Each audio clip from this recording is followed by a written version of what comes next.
बिस्मिल्लाहिर्रहमानिर्रहीम जी। अस्सलाम वालेकुम डियर स्टूडेंट्स। मैं उम्मीद करता हूँ आप लोग सारे खैरियत से होंगे। तो मैं आपको वेलकम करता हूँ जी हमारे यूट्यूब चैनल ऑक्सफोर्डियंस के ऊपर। तो लास्ट लेक्चर में हमने पहले चैप्टर के एक टॉपिक एसी फंडामेंटल्स के टॉपिक जो कि हमने अल्टरनेटिव करंट की मुख्तलिफ वेव इकसाम का तज़किरा किया था। अब हम जो है उसी ही वेव इकसाम के ही रिलेटेड अल्टरनेटिव करंट की मुख्तलिफ वैल्यूज़ का तज़किरा करेंगे, मुख्तलिफ कदरों का तज़किरा करेंगे। तो इनका भी जानना हमारे लिए बहुत ज़रूरी है। उसकी वजह यह है कि जो मुख्तलिफ वैल्यूज़ हैं ये इनका मुख्तलिफ सर्किट्स में इस्तेमाल किया जाता है। मुख्तलिफ सर्किट्स को डिज़ाइन करने के लिए मुख्तलिफ वैल्यूज़ का इंतखाब किया जाता है। तो मैं आपको यहाँ पर बताना चाहूँगा कि हमारा जो टॉपिक है वो है एसी वैल्यूज़, यानी एसी की मुख्तलिफ इकदार यानी कदरें। तो ये टोटल है 4। अब मुख्तलिफ जो 4 कदरें हैं, इन 4 कदरों का अलग-अलग से जो है ना वो इस्तेमाल है। अब आप देखेंगे इन 4 कदरों में पहली जो कदर है वो है लम्हाती वैल्यू, दूसरी है इंतहाई वैल्यू, इंतहाई वैल्यू से मुराद है मैक्सिमम, और तीसरी जो वैल्यू है वो है औसत वैल्यू। औसत जो होती है उसे हम एवरेज कहते हैं, यानी किसी भी मिकदार की एवरेज निकालने के लिए हम इस वैल्यू का इंतखाब करते हैं। फिर उसके बाद आपकी आ गई है चौथी वैल्यू यानी मौसर वैल्यू, इसे हम दूसरे लफ्ज़ों में RMS वैल्यू भी कहते हैं, root mean square, RMS value. अब इन 4 वैल्यूज़ का पता होना हमारे लिए बहुत ज़रूरी है। हम स्टार्टिंग से यही तज़किरा करते आ रहे हैं कि हमारे जितने भी इंशाल्लाह लेक्चर्स होंगे वो न्यूमेरिकल बेस होंगे, क्योंकि आपकी इस बुक का ये जो पार्ट बी है ये चैप्टर 7 है। वैसे पार्ट बी का चैप्टर नंबर 1 है, उसका यानी चैप्टर नंबर 1 एसी फंडामेंटल का ये जो टॉपिक है एसी वैल्यूज़, इसका जो है डायरेक्ट लिंक होता है आपके न्यूमेरिकल बेस लेक्चर्स के साथ। तो हम इन वैल्यूज़ के मतलब अभी डिस्कस करेंगे। सबसे पहले हम जिक्र करते हैं जी लम्हाती वैल्यू का। लम्हाती यानी लम्हाती वैल्यू से मुराद है वक़्त के मुख्तलिफ वक्फ़ों के दौरान ये वैल्यू अपनी सिमत भी तब्दील करती है और अपने पोजीशन भी तब्दील करती है, यानी ऐसी वैल्यू जो कि वक़्त के मुख्तलिफ लम्हों में तब्दील होती है। इस वैल्यू को हम कहते हैं लम्हाती वैल्यू। ठीक हो गया। जिस तरह कि आपने यहाँ पर आपने गौर किया होगा कि ये जो डॉट के निशान लगे हुए हैं, ये सारे निशानात इसकी तब्दीली को ज़ाहिर कर रहे हैं कि ये वैल्यू जो है लम्हाती वैल्यू, ये वक़्त के दौरान मुख्तलिफ लम्हों के दौरान मुख्तलिफ पोजीशन में मुख्तलिफ वैल्यूज़ में तब्दील हो रही है। अब यहाँ पर हम फोकस करते हैं कि पहले लम्हा में, फॉर एग्जांपल ये देखें आप, ये जो तीर का निशान इसमें नज़र आ रहा है, यहाँ पर मैंने टी से मेंशन किया हुआ है, ये है टाइम, यानी टाइम इन मिली सेकेंड्स भी हो सकता है, माइक्रो भी हो सकता है, सेकेंड्स में भी हो सकता है। तो ये टाइम को जाहिर कर रहे हैं। ये डॉट के निशान भी फॉर एग्जांपल 1, 2 एंड 3, यानी पहले सेकंड में, दूसरे सेकंड में, तीसरे सेकंड में ये जो वैल्यू है वोल्टेज की, यानी वोल्ट की वैल्यू जो है पहले सेकंड में क्या थी, दूसरे सेकंड में क्या थी, तीसरे सेकंड में क्या थी। तो ये मुख्तलिफ जो पोजीशंस बताई जा रही हैं, ये पोजीशंस जो हैं, ये जो दिखाई जा रही हैं, ये आपको वैल्यूज़ की तब्दीली को ज़ाहिर करेंगी। तो सबसे पहले आप पोजीशन नंबर 1 पे देखेंगे, ये 1 सेकंड का टाइम गुजर चुका है और उस 1 सेकंड में 5 वोल्टेज पर, लेकिन वो वोल्टेज हैं पॉजिटिव, यानी पॉजिटिव वोल्टेज हैं। दूसरे सेकंड में वैल्यू बढ़ जाती है, वो है 8 वोल्टेजेस, और तीसरे सेकंड में वैल्यू जो है वो 10 वोल्टेज तक जा पहुंचती है, जिसको V1, V2 and V3 positive voltages के तौर पर दिखाया गया है। अब 1, 2 एंड 3 सेकंड्स के अंदर लम्हाती वैल्यू यानी लम्हे हैं, पहला सेकंड, दूसरा सेकंड और तीसरा सेकंड, यानी 3 लम्हों में 3 मुख्तलिफ वैल्यूज हमें हासिल हो गई हैं लम्हाती वैल्यूज को मद्देनजर रखते हुए। अब हम इसी को बयान करेंगे आगे, यानी ये था पॉजिटिव। अब जब ये साइकिल पूरा होगा, मुख्तलिफ सेकंड के वक्फे के बाद वैल्यू एक दफ़ा होगी 0, फिर 0 वैल्यू दोबारा मुखालिफ सिमत में फ्लो करेगी, यानी फिर दोबारा जो है वो अब ये मुख्तलिफ लम्हों के दौरान तब्दीली पैदा करेगी। अब ये मनफी हो जाएगी, पॉजिटिव से क्या हो जाएगी, नेगेटिव। अब जनाब ये भी मुख्तलिफ पोजीशंस में अब ये दिखाया जा रहा है कि यहाँ पर देखें आप कि ये भी 1, 2 and 3। फॉर एग्जाम्पल पहले सेकंड में वैल्यू नेगेटिव 5 वोल्टेजेस पे जा पहुंची है, दूसरे सेकंड में वैल्यू 8 और तीसरे सेकंड में 10 वोल्टेजेस पे। लेकिन यहाँ पर सूरत हाल ज़रा थोड़ा सी मुख्तलिफ है। उसकी वजह यह है कि लम्हाती वैल्यू वक़्त के मुख्तलिफ लम्हों के दौरान अपनी सिमत तब्दील करते हुए पॉजिटिव से कहाँ जा पहुंची है, नेगेटिव की तरफ। और इसी तरह ये तब्दीली ज़ाहिर की जा रही है 5, 8 and 10 नेगेटिव वोल्टेजेस की। अब ये थी लम्हाती वैल्यू। इसकी डेफिनेशन आप सादी से इस तरह से बयान कर सकते हैं कि ये एक ऐसी वैल्यू है जो कि लम्हाती तौर पर तब्दीली पैदा करती है, इसे हम लम्हाती वैल्यू कहते हैं। आगे आपकी सेकंड वैल्यू यानी इंतहाई वैल्यू। इंतहाई वैल्यू से मुराद है मैक्सिमम वैल्यू। अब इसके मतलब जानना भी हमारे लिए बहुत ज़रूरी है। जिस तरह कि हमने लास्ट लेक्चर्स में ये डिस्कस किया था कि एसी कैसे पैदा होती है, उस दौरान भी मैंने इस साइकिल को बयान किया था जिसमें मैक्सिमम वैल्यू का भी तस्करा हुआ था। अब ये वो वैल्यू है जो कि मैक्सिमम हमें हासिल होती है, लेकिन ये भी वक्त के लिहाज से ही हम बयान करेंगे। पहली पोजीशन पे हम जिक्र करते हैं। पहली पोजीशन पे हमेशा जो है वो वैल्यू क्या होती है, 0 होती है, और जाविया आप देखेंगे उस वक्त क्या होगा, 0 डिग्री का। अब ये वैल्यू जो ही जाविया 90 डिग्री तक पहुंचेगी तो ये वैल्यू क्या हो जाएगी, मैक्सिमम। ठीक हो गया जी। तो मैक्सिमम वैल्यू जो होगी ये होगी पॉजिटिव। इसी तरह ये जाविया जो है बढ़ता जा रहा है आहिस्ता आहिस्ता, और ये जाविया बढ़ते बढ़ते 90 से चला गया 180 की तरफ। 180 पर जाकर पावर दोबारा से क्या हो जाती है, 0 हो जाती है।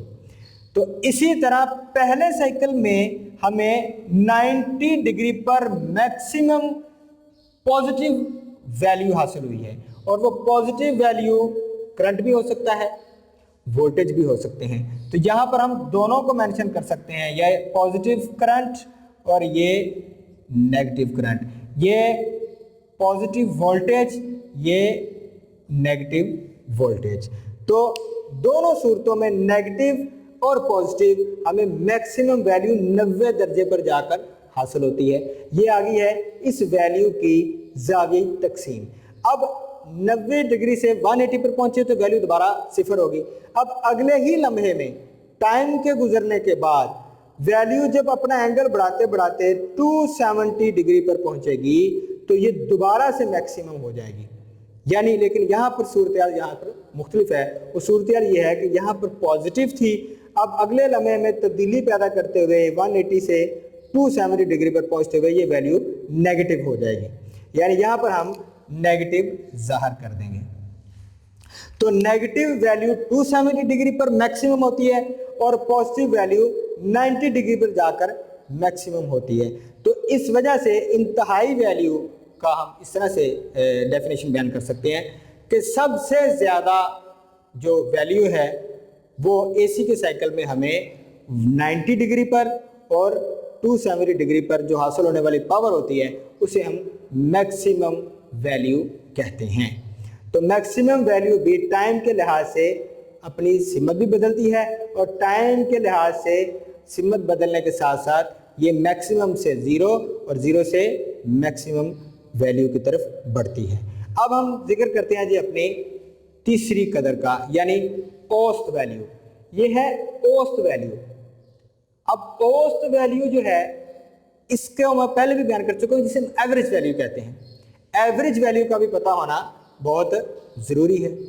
अब एवरेज वैल्यू जो है उसको हम किस तरह से प्रूव कर सकते हैं, वो आपके सामने ये मुख्तलिफ पोजीशंस ली गई हैं और हम एक हाफ साइकिल को 6 हिस्सों में हमने वक़्त के 6 हिस्सों में हमने उसको तकसीम कर दिया, जिसे यहाँ पर आपको जाहिर है ये T से मुराद टाइम है और 6 से मुराद ये 6 वो हिस्से हैं जिसको हमने तकसीम किया। यानी एक हाफ साइकिल जो है उसको वक़्त के 6 बराबर हिस्सों में तकसीम करके हम उसको 6 पर कर देंगे डिवाइड। अब 6 पर डिवाइड करेंगे तो हमें AC की औसत कदर हासिल हो जाएगी, हमें AC की औसत वैल्यू हासिल हो जाएगी, जिसे हम कहते हैं औसत वैल्यू। औसत वैल्यू यानी कि एवरेज वैल्यू। और एवरेज वैल्यू का भी पता होना बहुत ज़रूरी है, क्योंकि हमें बहुत सारी डिवाइसेस ऐसी होती हैं जिनमें मैक्सिमम वैल्यू इस्तेमाल होती है और एवरेज वैल्यू इस्तेमाल होती है। तो इन दो वैल्यूज़ का बड़ा अहम किरदार है आपके इलेक्ट्रिफिकेशन सिस्टम्स के अंदर और आपकी इलेक्ट्रिकल सिस्टम्स के अंदर। अब यहाँ पर हम जिक्र कर रहे हैं औसत वैल्यू का। औसत वैल्यू जो है वो आप ऐसे ज़ाहिर करते हैं, यानी IAV से मुराद यहाँ पर है एवरेज करंट, ठीक हो गया। IM यानी मैक्सिमम करंट और मल्टीप्लाई करेंगे हम 0.363 के साथ। ये इस एवरेज वैल्यू को 6 के साथ डिवाइड करने के बाद हमें हासिल होती है। फिर उसके बाद हम ये E से मुराद है यहाँ पर EMF से मुराद है वोल्टेजेस, यानी ये करंट है और ये है वोल्टेज। अब वोल्टेज AV से मुराद है एवरेज और EM से मुराद है मैक्सिमम EMF, मैक्सिमम वोल्टेज, और इसको हमने मल्टीप्लाई किया 0.363 के साथ जो कि एवरेज की वैल्यू है, तो हमें एवरेज करंट और एवरेज वोल्टेजेस हासिल हो जाएंगे उस सूरत में अगर हमारे पास मैक्सिमम करंट और मैक्सिमम वोल्टेज मौजूद हो। तो ये सादा सा तरीका है एवरेज वैल्यू को मालूम करने का, क्योंकि ये जो आपकी ये दोनों वैल्यूज हैं ये डायरेक्टली आपकी जो पहले चैप्टर की पहली एक्सरसाइज है, यानी कि उसमें तकरीबन 2 न्यूमेरिकल होंगे, उन न्यूमेरिकल भी हम सॉल्व करेंगे। तो ये I एवरेज और I मैक्सिमम, I और वोल्टेज यानी कि करंट और वोल्टेज दोनों का उस न्यूमेरिकल में तस्करा किया जाएगा। तो इन दो वैल्यूज को आप ज़हन में रखिएगा। अब ये मैक्सिमम वैल्यू और औसत वैल्यू। अब आ जाते हैं हम लास्ट यानी कि आपकी चौथी वैल्यू यानी मौसर कदर की तरफ।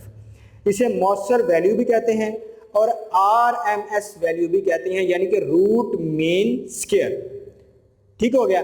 अब इसको जनाब हम इस तरह से बयान कर सकते हैं कि AC की ऐसी वैल्यू जो अगर किसी DC सर्किट्स में से गुजारी जाएं तो हरारत पैदा करें, और अगर यही वैल्यू किसी AC सर्किट में से गुजारेंगे तो ये उतनी ही हरारत पैदा करे जितनी के DC सर्किट ने पैदा की थी।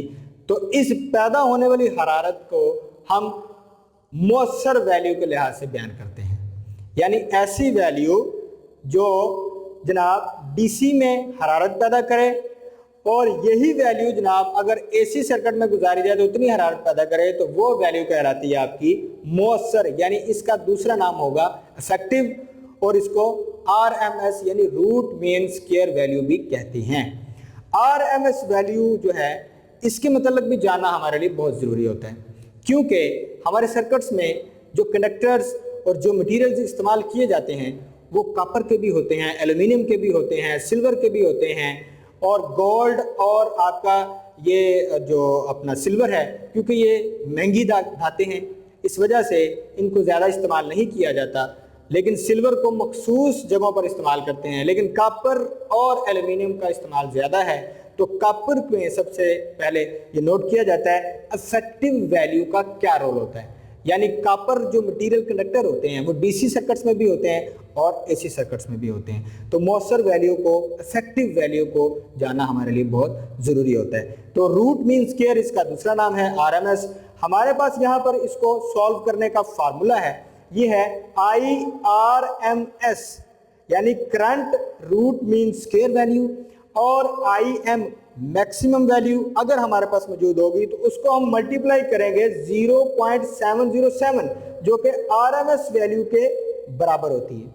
ये वो वैल्यू है जो इसको प्रूव करके भी हम मालूम कर सकते हैं, लेकिन हमारे पास ये फिक्स वैल्यू जो होती है वो हमें पता होता है कि ये 0.707 है। ठीक है जी। तो IRMS वैल्यू को आगे IM मल्टीप्लाई 0.707 के साथ मल्टीप्लाई करेंगे तो हमारे पास मैक्सिमम करंट को मद्देनजर रखते हुए RMS वैल्यू करंट की हासिल हो जाएगी। आगे आ गया ERMS वैल्यू। आगे ERMS से मुराद है यहाँ पर वोल्टेज की RMS वैल्यू। यहाँ पर E मैक्सिमम हमारे पास मौजूद होगा, उसको ज़रब देंगे हम 0.707 वैल्यू के साथ तो हमारे पास वोल्टेज की RMS वैल्यू हासिल हो जाएगी। तो हमने तमाम की तमाम वैल्यूज़ का तज़किरा बड़ी तफसील से कर लिया है। अल्लाह के फजल से हम इंशाल्लाह इनको न्यूमेरिकल्स में जब अप्लाई करेंगे तो अब आपको मज़ीद समझ आ जाएगी कि इन वैल्यू का मकसद क्या है, क्योंकि ये values all around the world electrification systems के अंदर जो है वो इस्तेमाल की जाती हैं और इन वैल्यूज़ को लाजमी तौर पर हमें मालूम भी करना पड़ता है और इनके मतलब मुतालिया भी करना पड़ता है। तो आपके सामने AC वैल्यूज़ जो कि चैप्टर नंबर 1 का जो टॉपिक है आपके AC fundamental principles of electrical engineering किताब है, उसमें आपकी ये लम्हाती वैल्यू, इंतहाई वैल्यू, औसत वैल्यू और RMS यानी कि मौसर वैल्यू हमने इनके मतलब जो है वो तज़किरा कर लिया है। तो आप इसके लाजमी तौर पर फ़ायदा उठाएंगे इंशाल्लाह। तो इसके ऊपर प्रैक्टिस कीजिएगा। इंशाल्लाह आने वाली वीडियो में हम मज़ीद जो है वैल्यूज़ के रिलेटेड न्यूमेरिकल बेस जो है वो इंशाल्लाह डिस्कस करेंगे। तो मैं उम्मीद करता हूँ आपने फ़ायदा हासिल किया होगा इससे और इसको लर्न करें और इसको गेन करें। इंशाल्लाह अगली वीडियो में, अगले लेक्चर में आपसे मुलाकात होगी। Thank you so much. अल्लाह हाफिज़।